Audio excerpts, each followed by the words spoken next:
ఇప్పుడు కరెక్ట్ గా మాడుతున్నారు సారు. ఇదయ్యా మీ అసలు రూపం. అవునరా, వినబడుతుందా? చౌటు నా కొడక. నేను చెప్పానని తెలుసు కదా, ఎందుకు అప్పడారా నన్ను?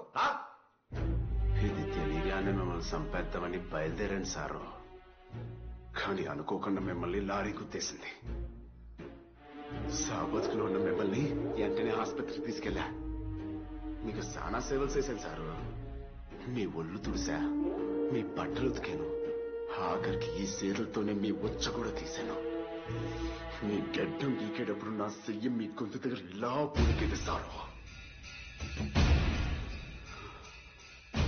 ఇలాగే ఉనికేది. మిమ్మల్ని అప్పుడే చంపించారు. కానీ ఎందుకు బతికించుకున్నారో తెలుసా?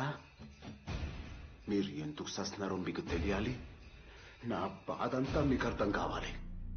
మా అన్నయ్య చెప్పాడు సారు, ఉరి శిక్ష పడే ఖైదీకి కూడా చిన్న జ్వరం వచ్చినా ఉరి తీరంట సారు.